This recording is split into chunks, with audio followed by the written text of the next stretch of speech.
Namo tassa bhagavato arahato samma sambuddhassa. Namo tassa bhagavato arahato samma sambuddhassa. Namo tassa bhagavato arahato samma sambuddhassa. Buddhaṃ Dhammāṃ Saṅghāṃ Namasāmi.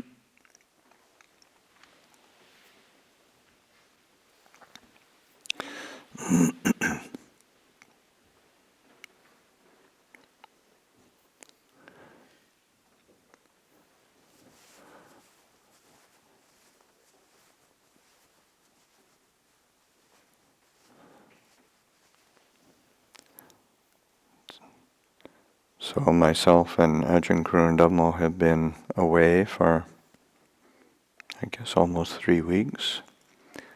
Headed off for First Tuesday in Berkeley, and then went on to England as well as Italy to visit our associated monasteries there. It was in time for Katina at Amaravati. Then went to Chithurst, then went to the Italian Vihara, Sanjajita,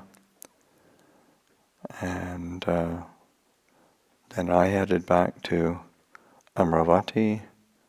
Ajahn Chah went up to visit the branch monastery in Harnham in northern England for a couple days, and then we spent the last few days at Amaravati together.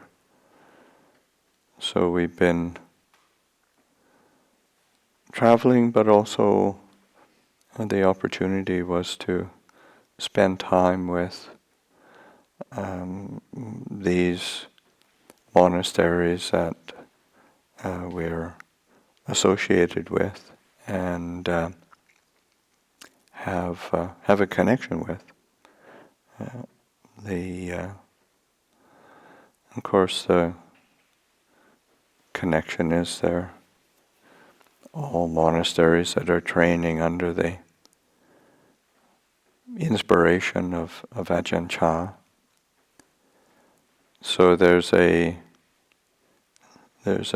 similar flavor, similar practice going on. It's not absolutely the same. I must say it was nice to chant together. It was, we may not have the best chanting anywhere, but it was very easeful to join with the chanting this evening. Yeah, and there's a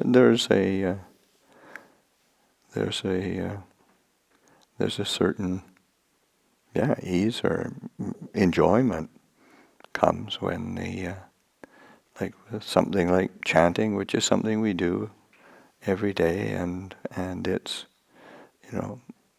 more or less in harmony, more or less in pitch, more or less chanted at the same speed, and you take those things for granted.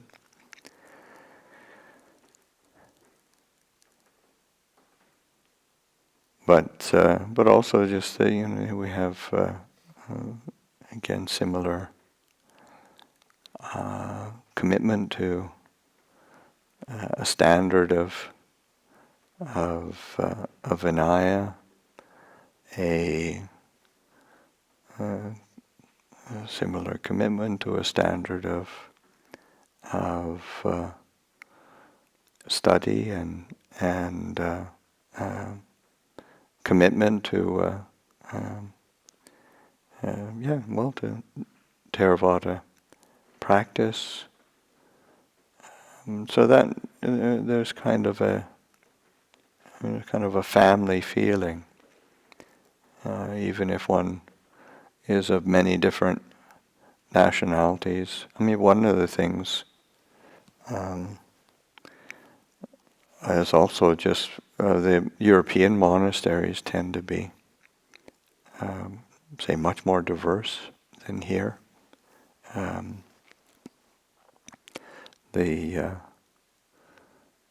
I didn't ask, but generally, like Amaravati, they had a community, the monastic community, probably about 25 or 30 with the monks and nuns, and probably 15 or 16 nationalities, and so that is having people of from different nationalities, different languages. There's a kind of there's a certain diversity that is really interesting, and again, that's what draws people, even if you come from say like a similar nationality, say here in America. We all have different backgrounds, different backstories, different temperaments, but what draws us is this interest in the Buddha's teachings, in the Buddha's way of practice, and that it's refreshing to spend time with people who do have that similar interest and commitment. I think it's also helpful to say for seeing the different monasteries. I think both Ajahn Chah and I had took away, on a very practical, mundane level, some interesting things that we saw that what they're doing, and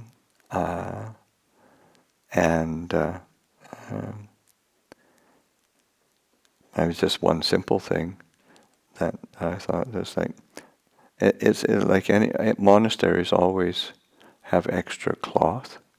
It goes back from the time of the Buddha, where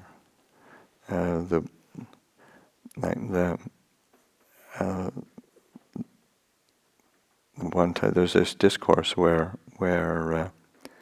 Ananda is talking with it was quite either a ruler or a wealthy merchant, and he's kind of suspicious of the monks because it looks like they've got a lot of cloth and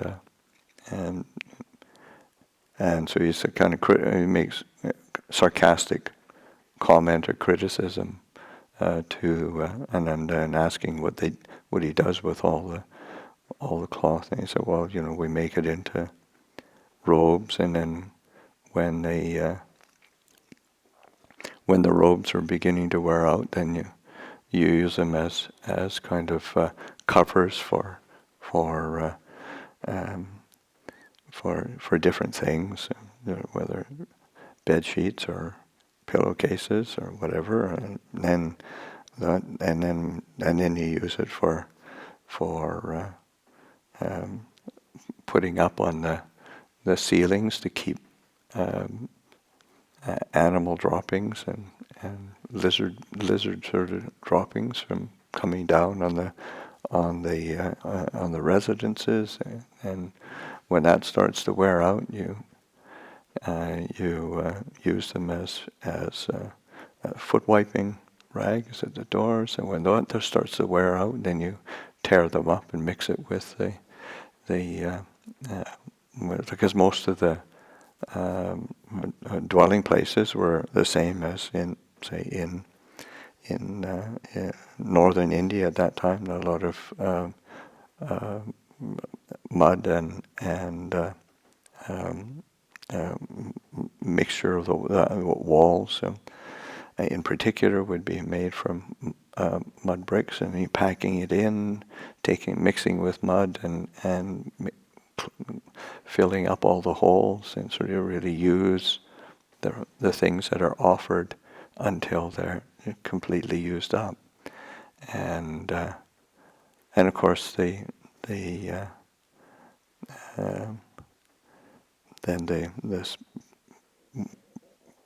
this ruler or wealthy person got inspired and offered a whole bunch more robes. But one of I saw in Italy, where they took the cuttings from making robes, because you always have a little box of all the scrap cloth, that ends of the cloth that you've cut off, and so you hang on to it for using for patching material or whatnot. But it's usually more than it's hard to use it up. But they took these cuttings and scrap pieces of cloth and then they've been collecting the candles that are left over, like candle stubs that are always left over, and then they melted down the candle stubs, and then put the cloth in the wax, and then kept those for pieces of say this wax soaked cloth. They use that for starting fires, and it was great great fire starter for the wood fireplaces and wood stoves that they have. And so that was a great idea. So it means you see how different people are living, and how they're living the holy life, especially in a Western country. You get ideas of things that they're doing, and ways that they're adapting the lifestyle for for their communities. So there's a certain, say, cross-pollination of ideas, and that's very fruitful to have that. There's just in nature, when things are too inbred, then things don't go so well. So just having ideas coming in from different places, both in terms of the practical development of our monastic form, but also in terms of Dhamma, perspectives on practice, perspectives on the teachings and the mental development, how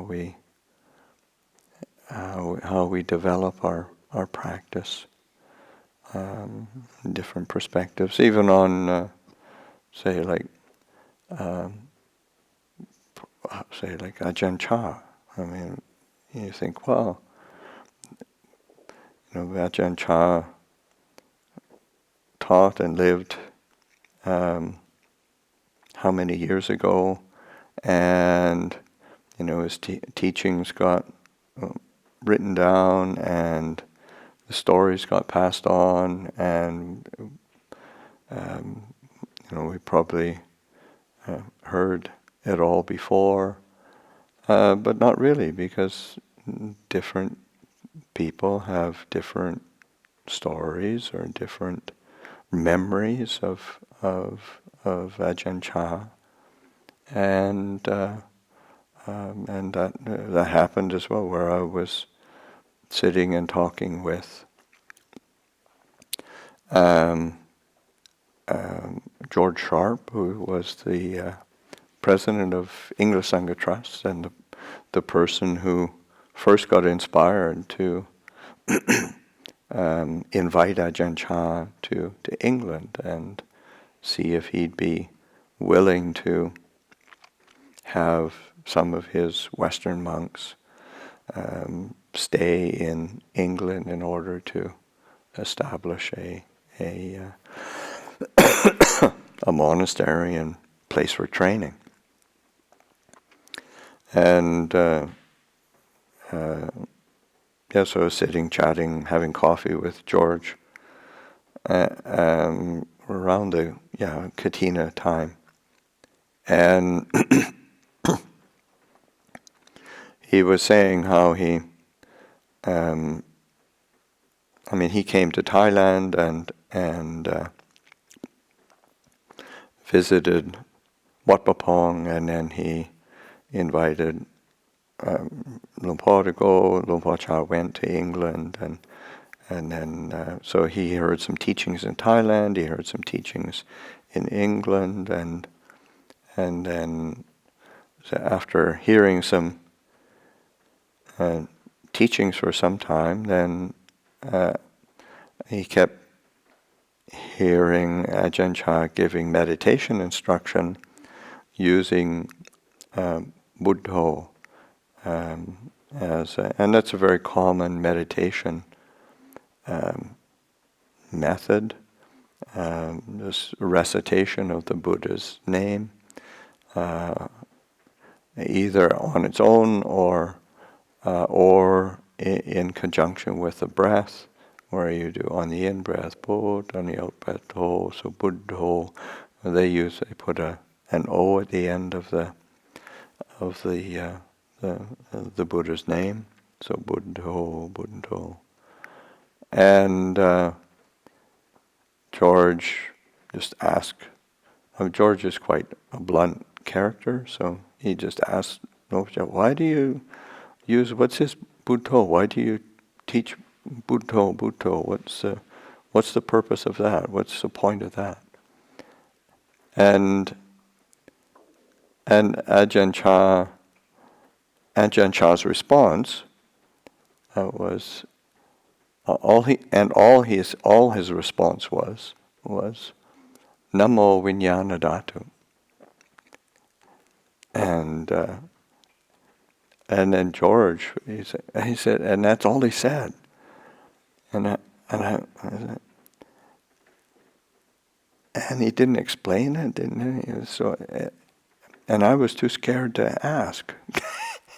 But it was really, I think, a wonderful teaching for George, he's got a very active mind, and to this sense of Namo, because Namo is to like homage, homage, and basically it's homage to the element of consciousness, and that is a Namo Vijnana Dhatu.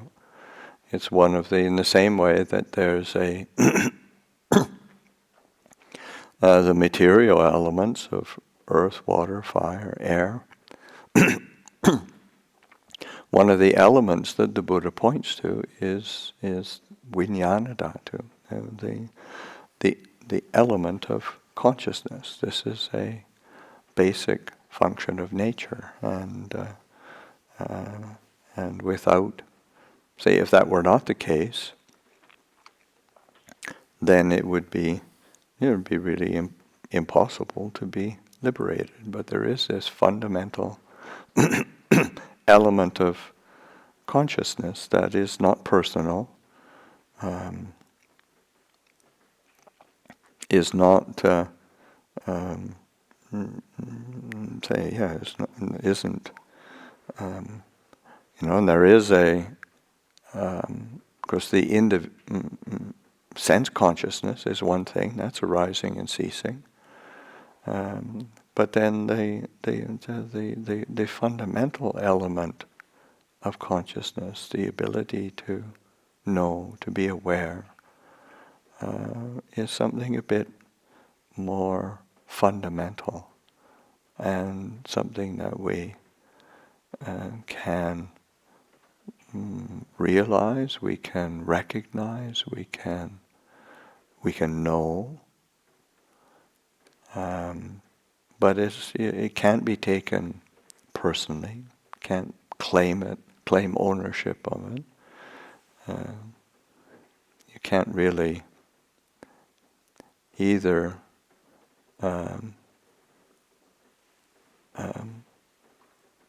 either improve on it or detract from it. It's just a fundamental element of that is something that we can realize, and that sense of again, if one thinks of say, and Ajahn Chah just left it with George to ponder and reflect on, and didn't go into a whole lot of explanation and over explaining, and so but that sense of when we practice, like say, what are we normally paying homage to? What are we giving respect to? What are we actually holding up as the highest? And so often it's my moods, my thoughts, my ideas, my opinions, my preferences, kind of me, and me again. And it doesn't go. It just so rarely goes beyond self, beyond I, me, and mine. And in order for the Buddha's teaching and the Buddha's way of practice to really give the fruits of liberation, we have to have a willingness to step beyond that the I, me, and mine program. But that isn't a negation or a shutting down or an excluding, and it really needs something for the heart to leap towards, and so that homage to the element of consciousness, the element of knowing, that one can leap towards. And it's like one of the things that the Buddha points to. I mean, again, there's like the heart really has to leap forward towards something that is beyond its own kind of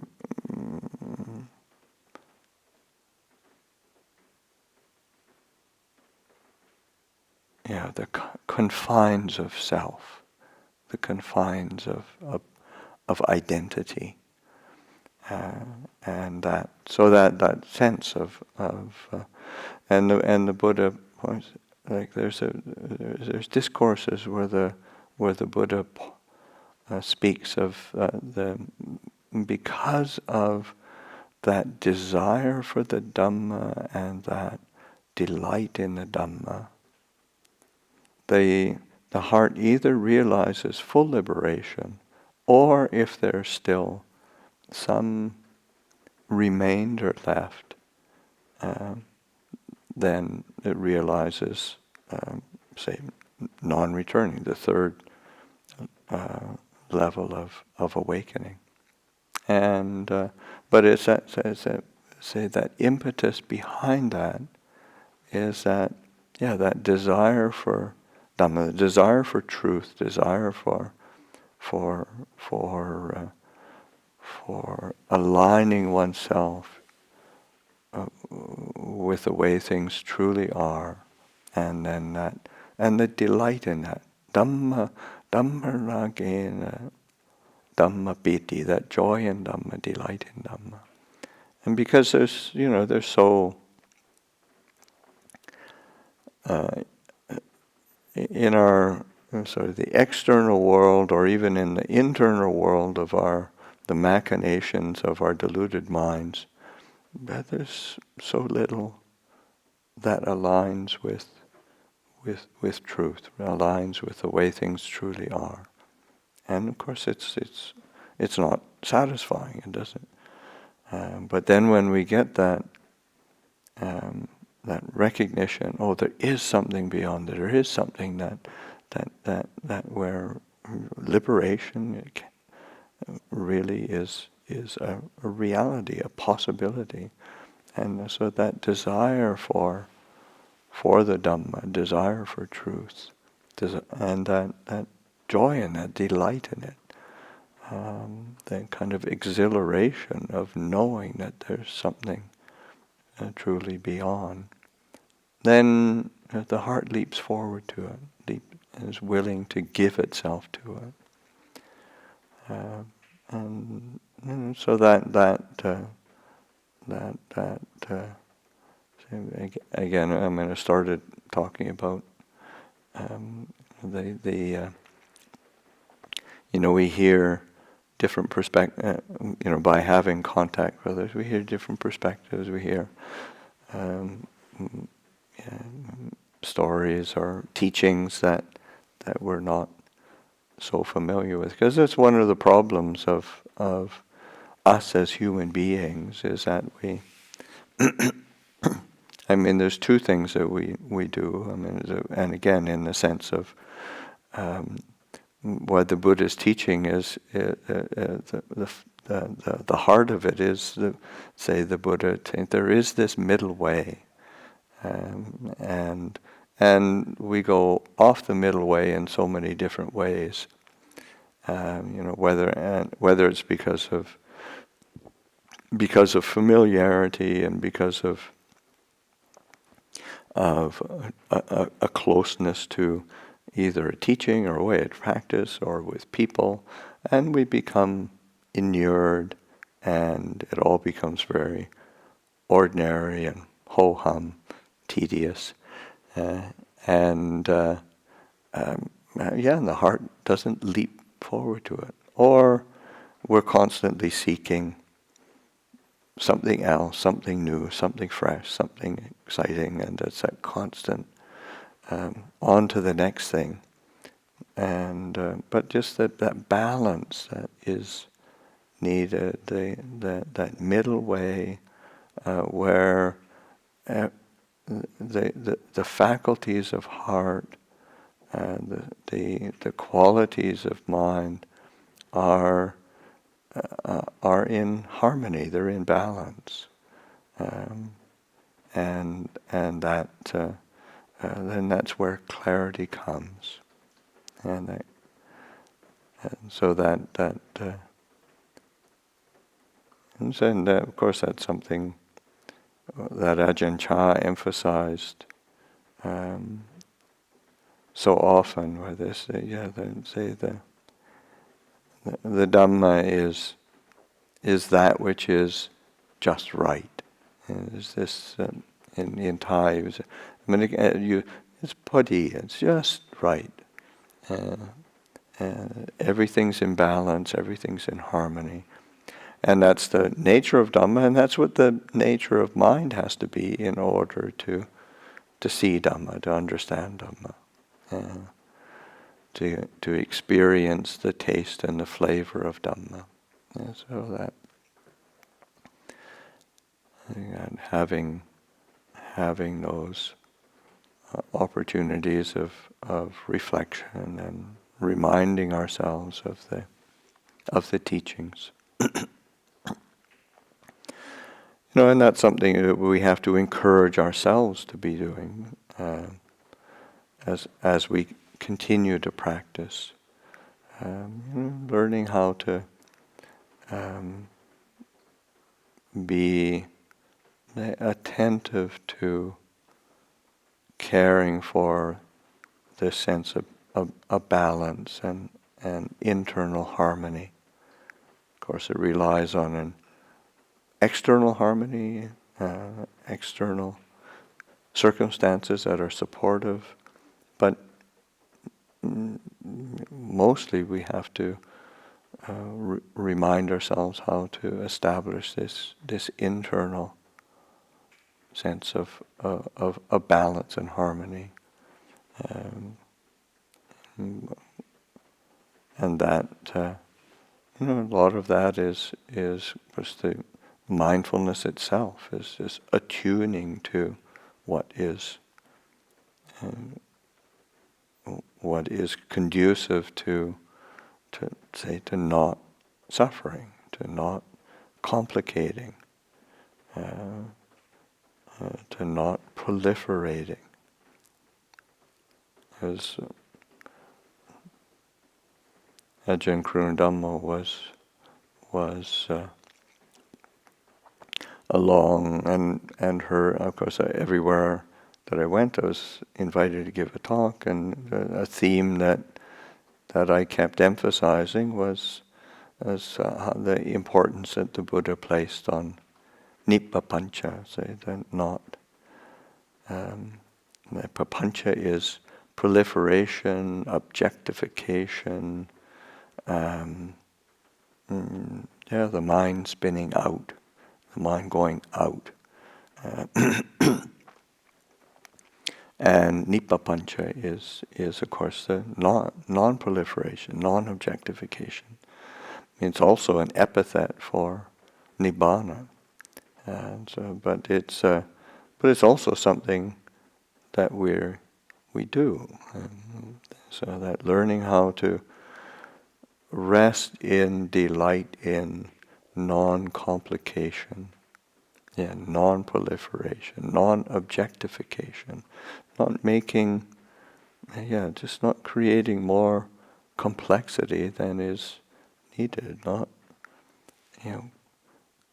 complicating the mind with its agendas of self, agendas of desire, agendas of aversion, and because that complication cuts us off from awakening and true peacefulness.